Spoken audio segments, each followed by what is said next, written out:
เฮ็ดธุรกิจแบบคนลาวมีแต่เจ๊งเฮ็ดธุรกิจแบบคนจีนคนเวียดคนไทยมีแต่รวยเพราะสาเหตุใดเอามาลองฟังนํกันอันนี้จากวิเคราะห์การที่ค่อยเฮ็ดค่าเฮ็ดขายตัวจริงเนาะ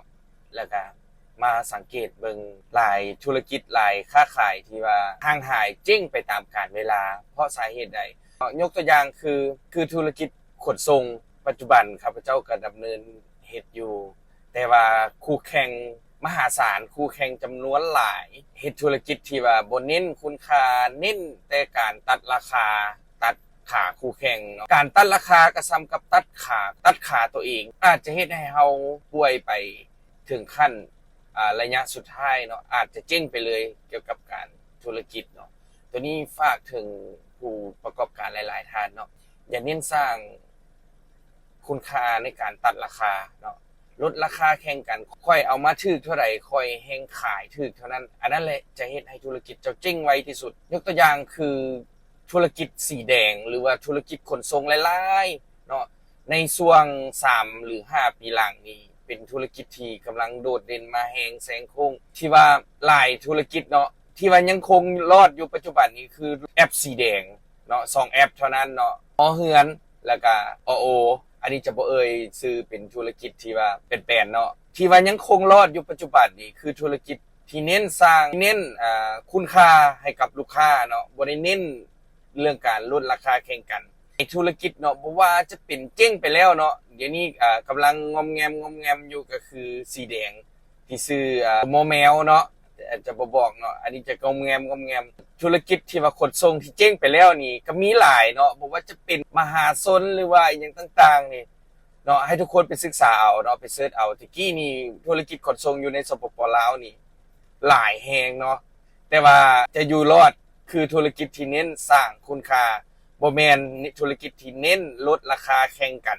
จนเจ๊งนี่ก็คือให้ระมัดระวังเนาะเพราะว่าจะเป็นคือปัจจุบันนี้ครับเจ้าดำเนินธุรกิจขนส่งลาวจีนเนาะตอนนี้นี่คนกำลังแข่งขันกันตัดราคากันอย่างหุนแฮงเนาะฝากถึงผู้ประกอบการหลายๆคนเนาะอันนี้การลดราคาเนาะมันสำคัญตัดขาตัวเองและให้เฮาระมัดระวังธุรกิจของเฮาที่มันจะอยู่รอดเนาะเฮาต้องเน้นสร้างคุณค่าเนาะเฮาไปฟังดร.แสงสุขที่เพิ่นธุรกิจที่เพิ่นรวยหมื่นล้านเนาะการเฮ็ดธุรกิจแล้วเพิ่นก็สอนวิทยาลัยเรื่องการดำเนินธุรกิจโดยเฉพาะอันนี้ไปฟังมาเฮาก็จะได้ความรู้แล้วก็มาแบ่งปันทุกคนต่อเนาะเพื่อธุรกิจของทุกคนจะบ่ได้เจ๊งครับอยู่เคียงกับคู่กับสังคมลาวเฮาไปตลอดเนาะและจะบ่เจ๊งง่ายวิธีปรับปรุงวิธีคิดวิธี mindset วิธีการดำเนินธุรกิจของเพิ่นเนาะแล้วเฮาก็ฟังแล้วเฮาก็มาปรับใช้กับธุรกิจของเราธุรกิจขนส่งลาวจีนทุกมื้อนี้กำลังรุ่งเรืองและก็กำลังวิบากที่สุดก็คือปัญหาเรื่องการตัดราคาตัดคู่แข่งกันเนาะกับการขายคือกันเนาะบางคนก็เอามาถือค่อยขายถือก็เจ้า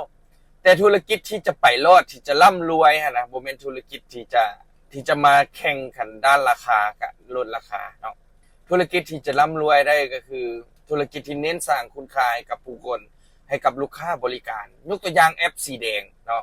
ตะกี้นี่แอปฮอเฮือนจะเป็นแอปที่มาแฮงที่สุดเนาะดังที่สุดเชื่อใจเชื่อมั่นบริการของลูกค้าเชื่อมั่นที่สุดหลังจากผ่านไป1ปี2ปี3ปีอโอจะมาแฮงที่สุดหลังจากนั้นเนาะแอปอโอจะมาแฮงก็คือว่าเน้นบริการ COD เก็บราคา COD ราคาถูกที่สุดนั่นคือการบริการและบัดนี้บริการที่2ก็คือบริการว่องไวเพียงแต่1 3 วันเท่านั้นก็จะฮอดปลายทางฮอดต่างแผงเขาเน้นสร้างคุณค่าบริการว่องไวถ้าเครื่องตกเหียเสียหาย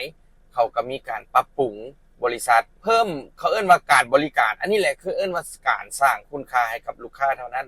เจ้าจะได้บริการที่มั่นคงและก็ยาวนานปัจจุบันนี้ค่อยฟันธงได้เลยว่าแอปอโอนี่มาแฮงแซงโค้งแล้วก็อาจจะมั่นคงกว่าแอปฮอเฮือนแน่นอนเนาะสำหรับแอปสีแดงสำหรับแอปขนส่งอยู่ในประเทศลาวอันนี้ก็คือบริหารของผู้บริหารเขาเจ้ามีไอเดียมีการปรับปรุงบ่แข่งขันเรื่องการตัดราคาเนาะตัวนี้เจ้าคิดเบิ่งว่าแอปโอนี่แต่เหนือฮอดใต้นี่เริ่มต้นแต่ 8,000 กีบแต่แอปฮอเฮือนนี่นะแม่นคันต่างแข่งนะ10ปลายพันแต่คันนครหลวงน่ะ 8,000 กีบเนี่ยอันนี้แหละการสร้างคุณค่าเนาะการเน้นสร้างคุณค่าให้กับบริษัทของ ตัวเองมันจะมั่นคงและก็ถาวรหลายกว่าการตัดราคาอันนี้ฝากตลอดเนาะฝากถึงผู้ประกอบการหลายๆท่านที่มักตัดราคาเนาะธุรกิจเจ้าจะแต่มื้อนี้เนาะมันก็มีทางเลือกลูกค้าเขามีทางเลือกหลายเพราะฉะนั้นเราต้องเน้นสร้างคุณค่าให้กับลูกค้าเท่านั้นเนาะอย่าไปเน้นตัดราคาปัจจุบันมีแอปขนส่งสีฟ้าเนาะเขาบ่ได้เน้นเรื่องการตัดราคาเลยเผลอๆนี้ยังเพิ่มขึ้นสำหรับจากตะกี้ราคาขนส่งเริ่มต้น 8,000 กีบแต่ปัจจุบันนี้ 25,000 กีบเนาะน้อยๆเท่าข้อมือเดียวกับ 25,000 กีบแล้วเนาะเพราะฉะนั้นเขาบ่ได้แคร์เลยว่าสิมีลูกค้าหรือบ่มีลูกค้าเนาะแต่ลูกค้าของเขายังแน่นเลยเนาะสำหรับขนส่งลาวจีนสำหรับสีฟ้าแต่เขาเจ้าเป็นเน้นเรื่องการบริการบ่ว่าจะเป็นว่องไวขึ้น3วัน7วันเจ้าได้รับสินค้าและบริการอีกเนาะขยายสาขาถึงเบิดสามารถเข้าไปได้จุดซอกลีกเนาะขยายสาขาเป็น500-600 สาขาอนาคตอาจจะเป็นพันสาขาเพิ่ๆนี่ขนส่งสีแดงนี่อาจจะตกยุคให้กับขนส่งสีฟ้าอีกจะเป็นไปได้ถ้าเมืองใดโฮมใดบ้านใดมีแอปสีฟ้าขนส่งเข้าถึงนี่ค่อยว่าแอปสีแดงนี่อาจจะตกยุคไปเลยเนาะสำหรับเรื่องการแข่งขันแต่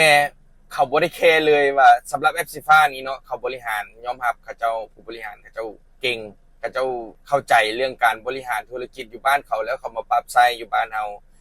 าจะเน้นแต่แข่งเรื่องราคาแต่บ้านเขาจะเน้นเรื่องการสร้างคุณค่าฝากถึงผู้ประกอบการหลายๆท่านที่มักตัดราคาเพราะว่าจะเป็นการค้าขายอันอื่นปัจจุบันนี้มันมี